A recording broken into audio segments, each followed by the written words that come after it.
In a version of Earth where giant monsters known as Titans fight often, King Kong is living in a place called the Hollow Earth.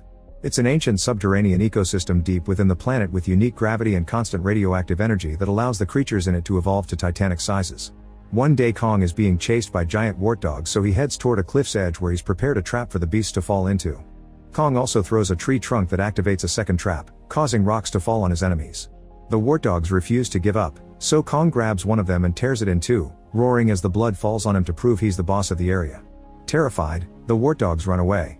Afterward, Kong washes himself in the waterfall and eats the enemy he killed, growling in pain when he discovers he has a bad tooth.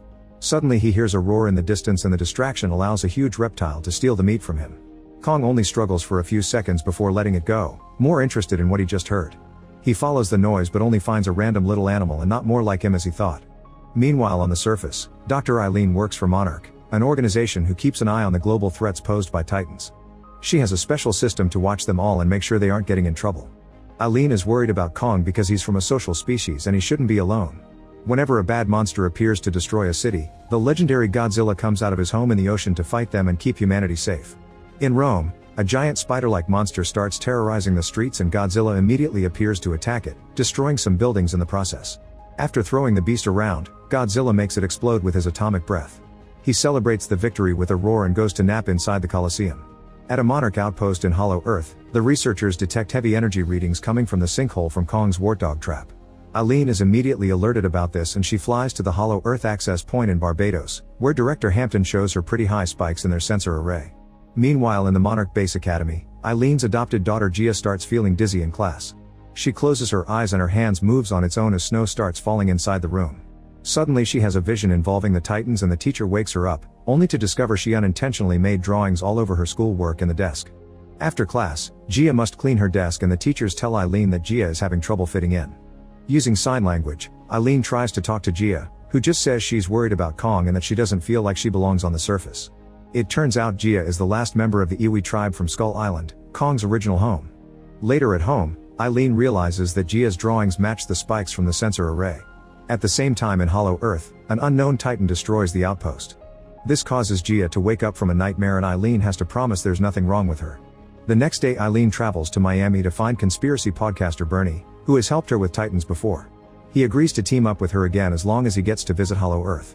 At that moment, Eileen receives an alert about another energy surge that even Godzilla senses. He immediately leaves Rome to search for the source, destroying more buildings in the way. At the same time, the access point opens and everyone in the base panics, but it's just Kong, who asks for help with his tooth. While the scientists give Kong a sedative, veterinarian Trapper flies over in his special aircraft and uses it to pull out Kong's bad tooth, replacing it with a very strong metallic prosthetic. Afterwards, Bernie tells Eileen that he's realized each spike matches a Titan appearing on the surface. His analysis concludes this energy is a distress call from Hollow Earth. Hampton authorizes a team to go down there, so pilot Mikael takes Eileen, Bernie, Trapper, and Gia in his very advanced aircraft and they follow Kong when he jumps back into the access point. The trip is full of crazy lights and shaking that makes Bernie feel like he's high, but it's quite safe and soon they make it to Hollow Earth. A bunch of vertisigns start flying near them, so Trapper explains they're harmless and activates the camouflage in the ship to blend in. Meanwhile, a Monarch team rushes to France, where a nuclear power plant is on fire. The soldiers find giant paw prints nearby and discover Godzilla is there absorbing all the radiation to charge himself up. As his body starts to glow, Monarch jets fly in to try to stop him, but Godzilla swats at them before bringing them down by expelling blue energy. Hampton informs Eileen that Godzilla is clearly preparing for something, but the connection soon ends because of the energy in Hollow Earth. Eileen's team reaches the Monarch outpost and is devastated to find all the scientists dead and the building absolutely destroyed. There's a bloody paw print on the stone walls that doesn't belong to Kong, and Trapper says it's a call for war. They find an unbroken security camera and hope they can get answers from it. Elsewhere, Kong gets his axe before jumping into the sinkhole he created the other day. He finds a bunch of glowing crystals but also the bones of creatures like him. After hearing some roars in the distance, he crosses a waterfall and discovers an uncharted subterranean realm. A shadow begins moving toward him and he meets a young primate named Suko. Kong tries to approach him peacefully, but Suko bites his hand and summons more apes to attack. They tackle Kong and quickly disarm him to then use his own axe against him, but Kong is still stronger and easily pushes them away. When Suko jumps on Kong's face, he grabs him and uses him as a club to beat up the other apes. As they fight, one of the apes almost falls off a cliff, but Kong grabs him and pulls him up to safety. However, the ungrateful ape tries to stab Kong with a bone dagger, so Kong kicks him off the cliff. The final ape tries to run away in fear and Kong throws a rock at it before it leaves. Afterward, Kong roars at Suko to establish dominance and asks where the blade comes from, so Suko becomes his guide. Eventually Suko brings Kong to a watering hole to have a drink while acting suspicious. Suddenly a gigantic serpent monster comes out of the water and attacks Kong, trapping him with its long body to squeeze him. Suko immediately runs away, but suddenly the axe blocks his way. It turns out Kong easily decapitated the monster. Then he takes a break to eat the serpent and even shares it with Suko, who is surprised that he's being fed after leading Kong to a trap. In the aircraft, Eileen accesses the security footage and discovers an ape destroyed the outpost. Suddenly an energy surge causes their ship to start going down, but thankfully Mikkel regains control just in time. Gia can sense where the surge came from, so they land the ship and follow her directions through the jungle. Trapper starts smelling something weird and says they should turn around, but Mikkel ignores him and announces he's in charge. At that moment a tree creature eats him whole and the group runs away. Eileen tries calling for help but her device isn't working. After wandering around for a while, Gia finds some old ruins that seem to belong to the Iwi tribe. There's a big structure at the back with a decoration of Mothra, the queen of the monsters.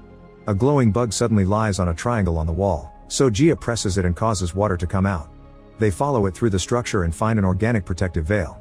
When Trapper touches it, it starts glowing and Gia opens it to reveal the subterranean realm. In Spain, people run in panic as a charged-up Godzilla crosses the city and returns to the ocean.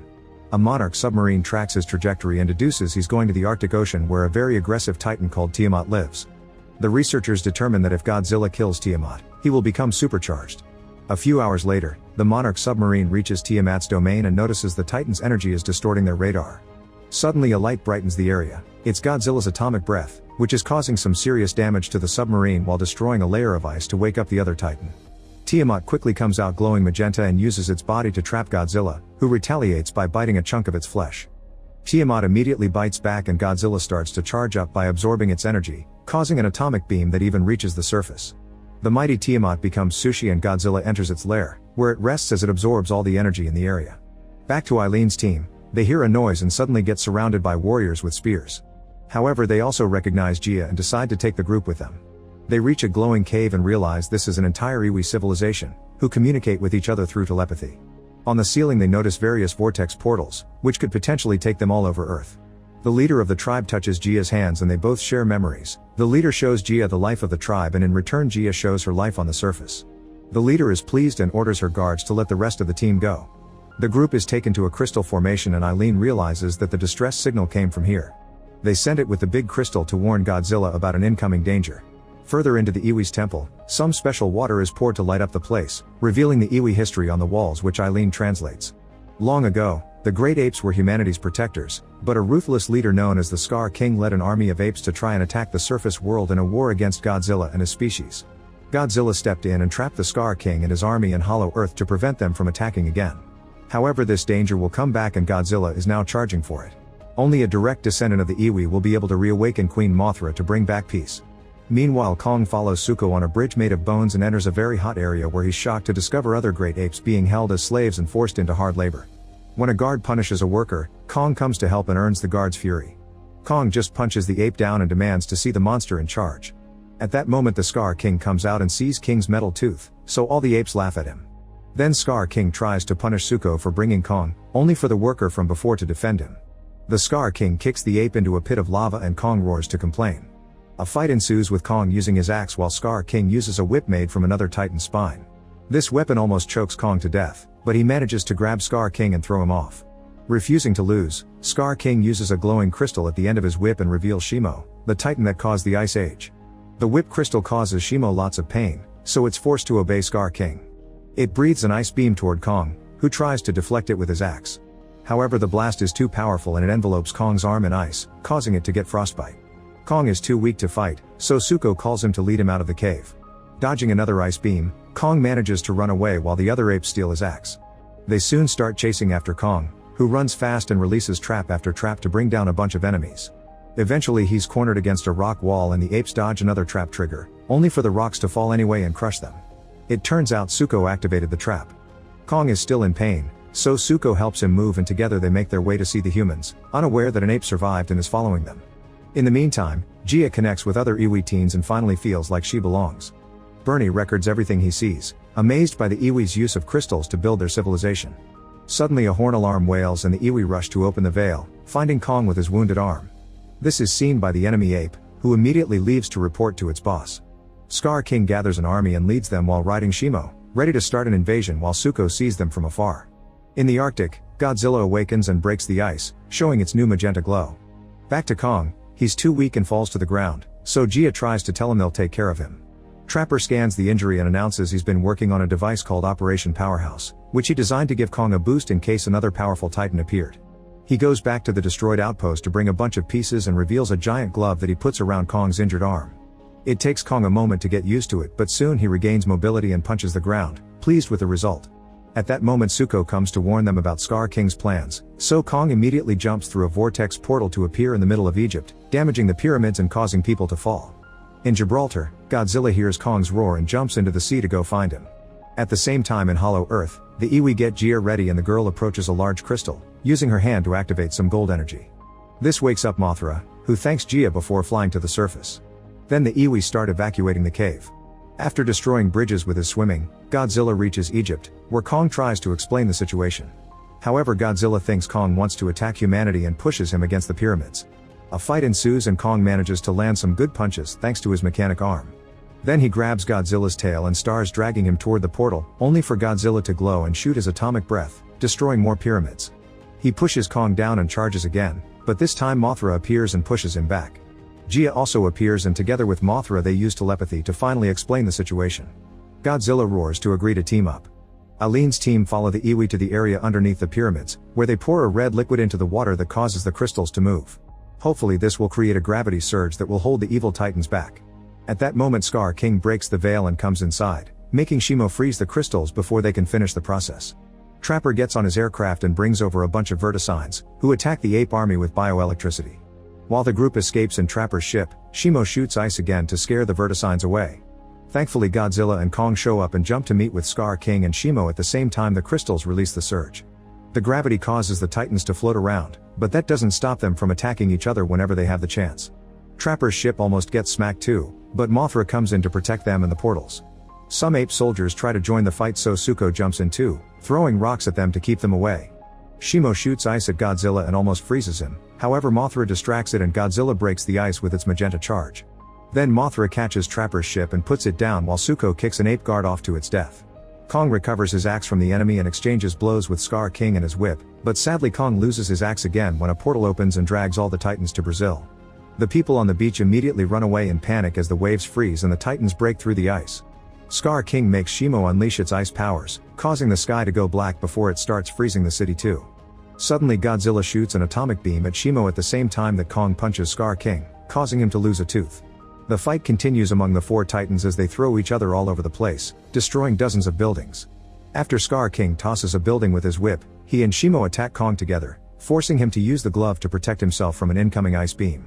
At that moment Godzilla finishes charging and shoots at Scar King, who dodges the attack and retaliates with his whip.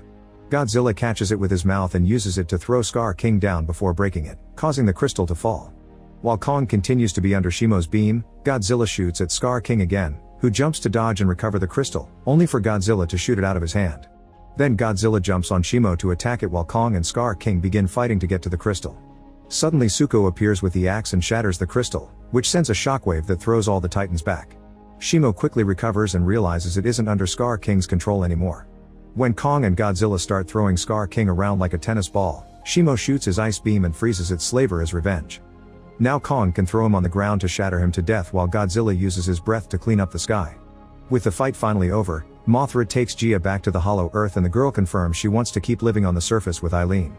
Mothra repairs the veil, and a tired Godzilla returns to rest at the Colosseum. Kong and Zuko ride Shimo back to the ape tribe, where Kong earns the gratitude of the slaves and becomes their new leader. Make sure to subscribe and turn on notifications so you can watch more videos like this. Thanks for watching.